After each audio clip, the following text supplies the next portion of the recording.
Okay, here we go with part 4. Part 4 is on the wheelchair controls, how you control, push your wheel, or make your wheelchair move, and then the wheels of the chair. Again, think of the clients, think of their different needs, the story characters, because these are the decisions you're going to have to make when you're designing your wheelchair for your particular client. The control, how much control do they have of their hand? Arnold, again, is a good example. He had poor control of his hand because he was paralyzed. He was using like this dynamic knob kind of thing.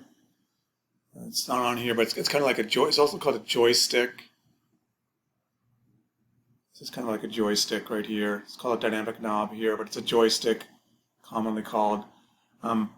These T controls, also very popular. This might have been something that he could have used. We used this, and we had the splint that kind of positioned his hand into the right grasp, kind of as a spherical grasp, so he could control it. Sponge ball, possibility, this wrist plate. Chin cup, it literally goes under your chin, and you control it with your chin. Carrot, again, similar to a joy knob kind of thing. Sip and puff.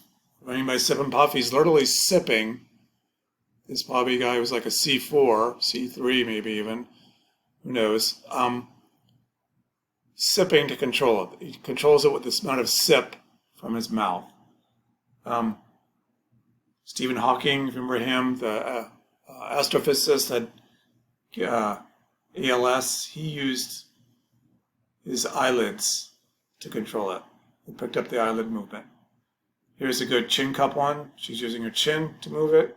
This is kind of an adapted joystick kind of one, giving him more support so he can control it. Sort of similar to what we did with Arnold. The tires. The tires are a decision as well. The pros and cons to the tires. The air tires are good for outdoors. They're light. They absorb the shock better. It's a smoother ride. But they're higher cost, more maintenance. They blow out. Like think of bicycle tires. I mean, it's not a lifetime deal, so you have to kind of maintain them more, be more with it, have resources to be able to do that. Hard tires, these are the ones you commonly see. These are the ones we'll have on the wheelchairs we're going to be using. They're good indoors, lower maintenance, but they're more bumpy. You might notice that as you're going along, they're very bumpy with the hard tires. The wheelchair rims.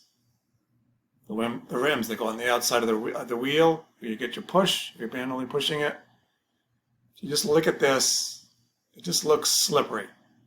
And it is slippery, especially if you have neuropathy or nerve issues or don't have really good control of your hand. You've adapted a lot of chairs. You just put different kinds of texture, Velcro or something, just to give it a little more grip. OTs are always adapting everything all the time. Commonly done. The spokes, I look at this picture, I think of the spokes too. A lot of times people with hemiplegia don't have good awareness of where their paralyzed hand is, and they can dangle into spokes. That's what a lap tray or something is good for somebody like that. But this is kind of a standard kind of rim, similar to the rims you'll be dealing with. And think about these rims as you're using them in the lab. The spokes, if you have poor hand control, poor grip, they're just literally spokes around the wheel. Easier to grip, easier to push. Straight versus cantilevered wheels. The cantilevered wheels give you a better push angle. He's got some there, but it's a wider base, kind of funky. Some folks like them, especially something like this.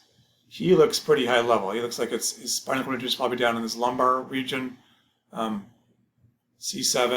L4 or something. You can just look at this picture and he has really good trunk control, really good tone in his arms, muscle strength in his arms. So he's a good candidate for one of these highly mobile chairs. Doesn't have any armrest, doesn't have a seat belt or anything. He's off and running with that thing. The footrests, the standard footrests, you'll be dealing with these. They pop on and off. They slide to the outside and pop off.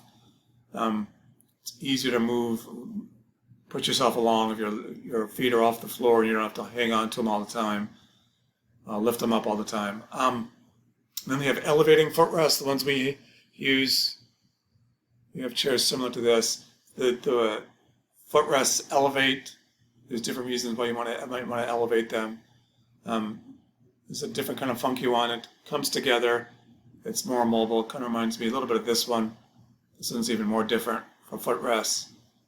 All different kinds of styles for wheelchairs. The lap trays I was talking about, these are really popular for folks that have poor control of one hand. Let's say it's their left. It keeps their shoulder and her upper arm in a good position just using this lap tray. And it's functional, for meals, that sort of thing. The armrests with our chairs, they pop off.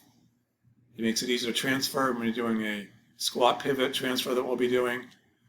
Arm support. Then some folks don't want that. They feel like it just gets in their way. Like this guy, he's often running. He doesn't want the armrest. It'll just hinder him. So it's just kind of an impairment. He can slide off and on, transfer easier, move easier without the armrest. But most of our folks, older folks, they need the armrests. They keep them in place. They're safe. Gives them something to push off of. They have their arm use. Headrests. A lot of folks have poor head control. Need to support their head as well. Different versions of support for the head. Okay, so that's